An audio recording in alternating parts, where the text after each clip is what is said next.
Hmm, saya ulang. Untuk di anak, hati-hati di prinsip etik, terutama prinsip etik autonomi dan veracity. Jadi yang mempunyai hak autonomi dan mendapatkan informasi yang benar dan ini sebagai pokoknya mah terkait informasi, kemudian kerahasiaan, kemudian hak menentukan pendapat, itu yang mempunyai hak kalau pada anak adalah orang Wah, tua atau penanggung jawab, ya. Tapi kalau pada dewasa, eh, kalau dia sadar penuh, yang bersangkutan yang punya ini, oke. Tapi kalau pada anak hati-hati, prinsip otonominya dimiliki oleh keluarga. Kemudian prinsip perawatan pada anak adalah kemarin sudah kita apa namanya sudah kita jelaskan sekilas bahwa eh, prinsip perawatan anak atau tindakan keperawatan pada anak itu prinsip utamanya adalah atraumatik atau tidak menimbulkan trauma. Jadi kalau harus melakukan tindakan yang traumatik itu yang menyakiti, maka itu diakhirkan itu disimpan di akhir. Contoh misalkan perawat lagi melakukan terapi bermain, kemudian ada petugas lab ingin mengambil darah pada anak. Biasanya pertanyaannya adalah apa respon perawat? Responnya adalah meminta untuk menunda, gitu, ya. Jadi menunda dan melibatkan orang tua ya, Pak. biasanya jawabannya menunda saja. Tuh, tunda. Jadi kan itu lagi terapi bermain ya. Jadi kalau yang menyebabkan trauma itu tetap dilaksanakan, nanti anaknya nggak mau ini nantinya nggak mau dilakukan asuhan keperawatan lagi atau tindakan yang lainnya, ya traumatik. Yang kedua adalah kalau pada tergantung bayi, anak-anak atau lain sebagainya. Pokoknya kalau pada anak, perhatikan anak tersebut, anak usia sekolah, anak bayi, balita, eh, ya preschool, atau anak usia sekolah atau teenager, gitu ya. Nah kalau eh, pokoknya kalau yang sifatnya anak yang belum sekolah gitu ya, balita, hindari tindakan-tindakan yang sifatnya, contoh gini misalkan, kan kalau dewasa bersihan jalan napas, tindakannya ajarkan batuk efektif gitu kan. Nah, kalau di anak, jangan sekali-kali pilih jawaban, lihat umurnya. Ya kalau umur teenager bisa ajarkan batuk efektif, tapi kalau pada bayi nggak bisa ajarkan batuk efek, gitu ya. Kemudian pada saat di pengkajian, misalkan ngomongin nyeri, gitu kan, tanda pengkajian. Itu jangan harap kalau pada bayi ada keluhan nyeri. Kan nggak mungkin bayi atau baru lahir mengeluh nyeri, sok mengeluh bayi. Jadi pasti ada tanda yang lain. Nah, pokoknya khas-khas pada anak ya, seperti itu. Jadi pisahkan. Oke, kita mulai dari pernapasan. Bronchopneumonia yang pertama, TB juga. Kalau TB biasanya pencegahan TB-nya imunisasi. Kalau dia pada bayi. Terkait bronchopneumonia, akan ditanya penyebab dan lain sebagainya. Yang sering ditanya adalah masalah keperawatan, tindakan keperawatan, kemudian evaluasi. Masalah keperawatan kalau tanda gejalanya menuju bronchopneumonia, tanda gejalanya apa? Adalah apa namanya hipersekresi. Intinya putung banyak, itu ya. Eh, konsolidasi jaringan paru. Masalah keperawatannya apa? Bersihan jalan napas. Kata kuncinya sama kayak dewasa. Bersihan jalan napas itu adalah terdapat bunyi napas tahan. Nah, tindakannya kalau masalah bersihan jalan napas, Kalau pada anak, biasanya pilihan jawabannya langsung adalah diberikan terapi nebu. Kalau pada anak, bukan batuk efektif, tapi langsung ke nebu. Setelah nebu, baru fisioterapi lebih jarang sih ya. Biasanya lebih ke nebu arahnya, gitu ya.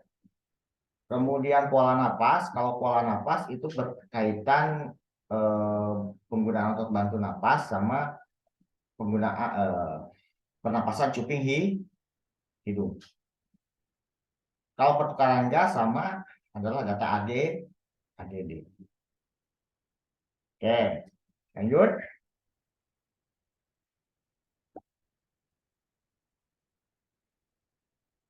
Tanda gejala anak mengalami bronkopneumonia atau pneumonia, dia pasti ada hipertermi di vignetnya. Cuman kawan-kawan tahu lah kalau hipertermi, dia mau mengangkat masalah hipertermi, pasti datanya tunggal. Kemudian demamnya 38,4 ke atas. Demam, menggigil, berkeringat, batuk produktif, tadi saya bilang hypersekresi, ada banyak sputum, ada mukosa. Nah, kalau sampai batuknya bisa produktif, bisa tidak produktif. Tapi kalau batuk produktif, kemudian banyak apa namanya sputum, maka masalah perawatannya adalah bersihan jalan nafas.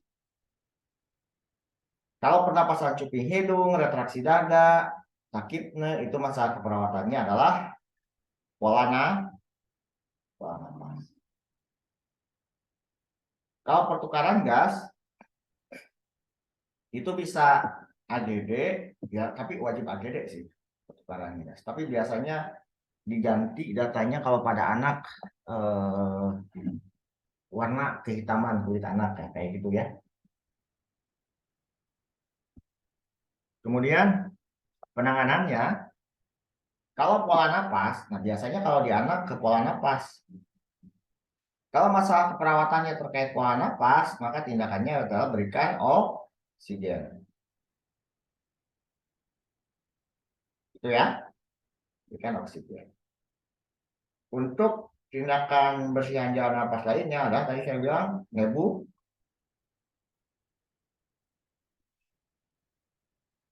nebulizer. Kalau sudah dibilang anak sudah diberikan terapi nebu, apa tindakan selanjutnya? Maka tindakan selanjutnya adalah fisioterapi mirip sama kayak KMB. Itu ya. Yaitu untuk bronkopneumonia. Selanjutnya, suara saya kedengeran jelas ini? Aman ya? Oke. TB. Dengaran, Pak. Nah, kalau TB sama kayak dewasa, lebih ditekankan ke pencegahan penularan. Biasanya soalnya ke sana. Tandanya sama, batuk lebih dari 3 minggu, demam, berkeringat pada malam hari. Nah, jadi kalau di vignetnya berkeringat pada malam hari, batuk lebih dari 3 minggu, maka ngarahnya ke penurunan nafsu makan, penurunan berat badan, gitu ya. Nah, tindakannya lebih ke pencegahan penularan atau kepatuhan minum obat. Masalahnya bisa bersihan jalan napas, bisa nutrisi, bisa pola napas, bisa hipertermi. Data mayornya kawan-kawan sudah menguasai. Nah, pencegahannya biasanya kalau pada balita adalah memberikan, bukan balita, yang umur 1 bulan, memberikan imunisasi B, C, G. Tesnya sama kayak dewasa. Tes apa? Mantok tes. Berapa derajat? Melalui apa mantok tes? Intrakutan. Lebih dari 3 minggu.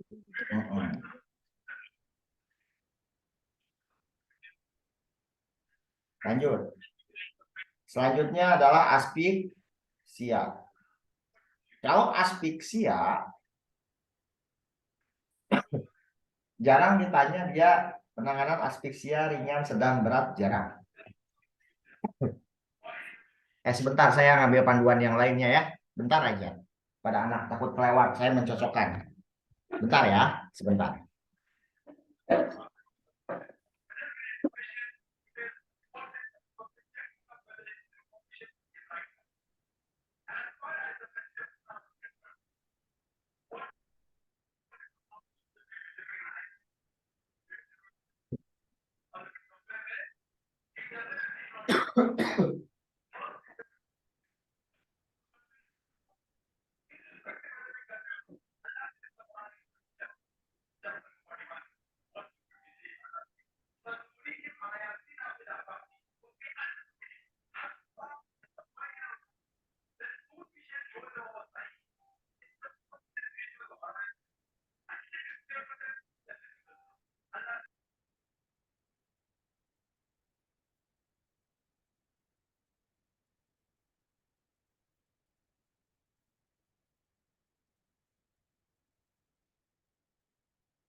Oke, dapat. Sudah. Lanjut. Nah, kalau aspeksia, eh, yang sering ditanyakan adalah tindakan. Tindakan penolongan pertama bayi atau anak yang mengalami aspeksia. Ya, aspeksia itu kan si anak atau si ya anak lah bayi ya, mengalami kegagalan proses bernapas. Biasanya pada bayi baru lahir dan prematur, gitu ya. Jadi kalau ada pada anak-anak biasanya pada anak-anak. Kalau soalnya terkait aspeksia biasanya lihat bayi berat badan lahir rendah, prematur gitu ya.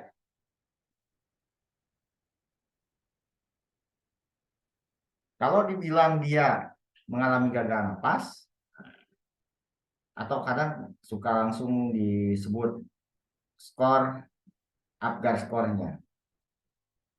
Jadi aspeksia ada aspeksia berat, sedang, ringan.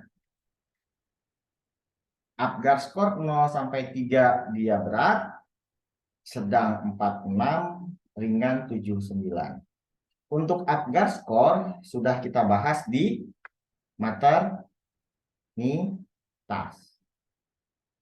Nah, penanganannya, nah ini urutannya wajib dihafal. Penanganan dengan aspeksia. Hangatkan badan.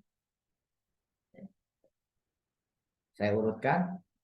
Hangatkan, ekstensikan kepala, suction, mulut hidung, kemudian rangsang taktil. Baru nilai pernapasan kembali. Ulang, hangatkan, ekstensi kepala, suction mulut baru hidung, taktil nilai pernapasan. Yang dinilai apa? Usaha napas, warna kulit, sama denyut jantung.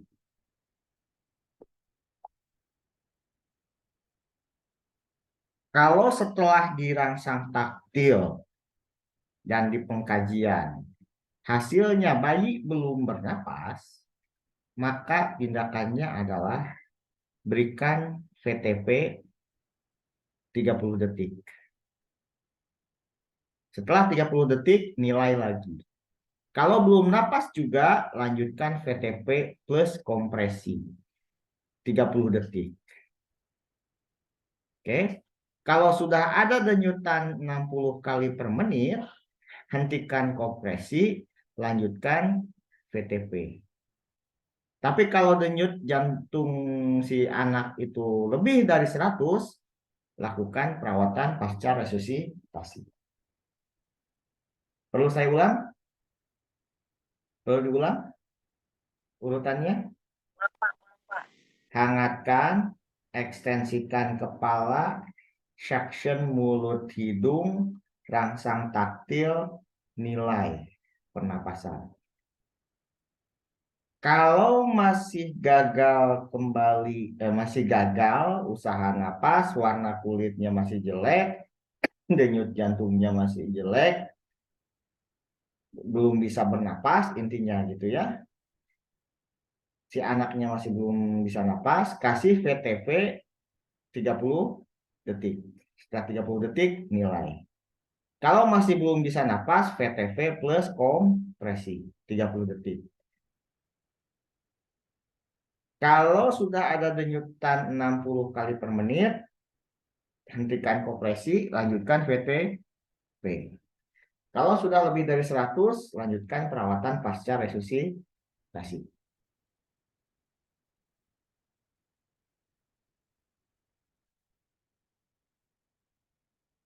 Lanjut. Itu untuk aspiksia. Selanjutnya asma. Kalau di asma, masalah keperawatannya hanya satu, bersihan jalan napas. Kemudian pertanyaannya adalah terkait faktor pencetus. Kemudian tindakannya biasanya jawabannya adalah berikan bronkodilator atau terapi nebulasi atau apa ya nebu lah. Bahasa Indonesianya nebu apa? Pengasapan ya, pengasapan. Terapi inhalasi punten. Terapi inhalasi. Nah, faktor pencetusnya biasanya yang jadi alergen kalau tidak debu, cuaca yang dijadikan soal atau jawaban. Gitu ya. Tindakan bunyi napasnya sama kayak di apa namanya di dewasa, bunyi napas pada asma apa pengkajian Wiji gitu ya. Kemudian biasanya pertanyaannya terkait apa edukasi. Nah, edukasinya adalah mengenal faktor pencetus dan menghindari faktor pencetus. Jelas? Oke. Sekarang proses keperawatan di pernapasan. Untuk nilai normal pernapasan, kawan-kawan nggak usah diingat. Biasanya ngikutin. Karena terlalu banyak yang dihafal. Ya. Suara napas abnormal, dada bentuk dada abnormal, oke nggak terlalu. Oke lah. Nggak. Nah, khusus pada asfiksia pengkajian, biasanya pengkajian yang ditanyakan, nah ini pertama, perhatikan pokoknya di vignette-nya, tanda pasien yang mengalami asfiksia, apa yang perlu dikaji, nah, perhatikan mana yang hilang di antara ini. Apakah Apgar skornya ada di vignette? Prematur enggaknya disebutkan enggak di vignette, ada mekonium enggak, nah, gitu ya, 3 tadi riwayat perinata ya, mekonium, prematur, Apgar skor. Jadi kalau ada mekonium kemudian prematur, apa yang harus dikaji selanjutnya, maka jawabannya adalah Apgar skor. Tapi kalau disebut Apgar skornya sekian, bayi prematur misalkan lahir berapa minggu gitu ya, apa pengkajian selanjutnya? Ya keluar dulu mekanisme. Itu untuk asfiksia. Bisa dipahami? Bisa? Oke. Allah, Pak. Oke. Awas lupa. Makasih Ami, Pak. Pada TBC tadi yang dijadikan pengkajian adalah riwayat imunisasi BCG. Urutan riwayat imunisasi BCG, kemudian kontaknya atau kondisi lingkungan atau sumber terpapar penyakit, close kontak tadi saya bilang, kemudian bunyi redup itu di auskultasi sama penurunan suara napas, oke, perkusi, dan yang paling diinikan biasanya tes mantuk. Tes mantuk yang ditanyakan berapa dikatakan positif indikatornya. Nah, ada beberapa kan kemarin 5, 10, 15 gitu kan. Kalau 5 pasiennya HIV dan penyakit kronis gitu ya. 10 close kontak, Kalau yang 5 juga sama close kontak tapi 2 tahun. Kalau yang 10 bukan close kontak, apa namanya, daerah endemik, gitu ya. Kalau 15 yang tidak ada gangguan keluhan. Kemudian BCG tadi mantap sudah. Pada asma, nah, asma tadi bunyi napas wheezing sudah. Atau biasanya perbandingan inspirasi ekspirasi, ya, wheezing bunyi napasnya. Ekspirasinya lebih panjang dibanding inspirasi. Oke, jarang ditanyakan. Masalah keperawatannya, tadi saya bilang bersihan jalan napas, pola napas, sama pertukaran gas. Datanya tadi sudah. Hasil lab, kalau ada perubahan nilai AGD, itu menunjukkan masalah pertukaran gas. Oke, X-ray enggak pernah. Masalah keperawatannya, bersihan jalan napas tadi sudah. Pola napas tadi sudah. Ini ya, ekspirasi memanjang. Nah, jadi kalau disebut ekspirasi memanjang, pola napas juga. Atau ekspirasinya memanjang, nah itu pola napas juga. Kalau pertukaran gas itu ngomongin pH, AGD. Kalau pH AGD tidak normal, udah itu pertukaran gas. Yang terakhir hipertermi, datanya tunggal. Biasanya data dibuat di atas 38,4 kalau di soal. Intervensi dan implementasi yang sering dijadikan adalah terapi inhalasi. Gitu ya. Terapi inhalasi. Jadi kalau masalah keperawatannya bersihan jalan napas, jawabannya adalah biasanya ke arah terapi inhalasi atau nebulizer. Kemudian di SOP, pertanyaan terkait prosedural, biasanya yang dijadikan jawaban atau pertanyaan, apakah tindakan selanjutnya, gitu kan? Bukan tindakan selanjutnya, ya benar, tindakan selanjutnya. Biasanya terkait menuangkan obat ke cangkir obat sesuai takaran dosis. Itu yang biasa dijadikan jawaban. Gitu ya. Kemudian kalau oksigenasi ya jauh-jauh, kalau sudah diposisikan pasien lebih ke humidifier-nya, terisi dengan air. Ya. Suction pada anak berapa detik maksimum? 5? 5 Pak ya? Yes, 5 detik suction. Kemudian ingat sebelum dilakukan suction, suction pada anak yang tidak sadar ya. Sebelum dilakukan suction adalah berikan oksigen dulu. Oke. Nebu tadi sudah, inhalasi, suction sudah. Resusitasi neonatus tadi urutannya sudah saya berikan. Mulai dari hangatkan, ekstensikan, yang tadi itu resusitasi neonatus. Fisioterapi dada tadi kuncinya, fisioterapi dada itu kalau anak sudah diberikan terapi inhalasi tapi tidak masih sulit mengeluarkan dahak. Oksigen itu untuk pola nafas. Oksigen dulu ya, baru posisi. Kemudian kasih obat pengencer dahak tadi sudah, bronchodilator pada asma. Penkesnya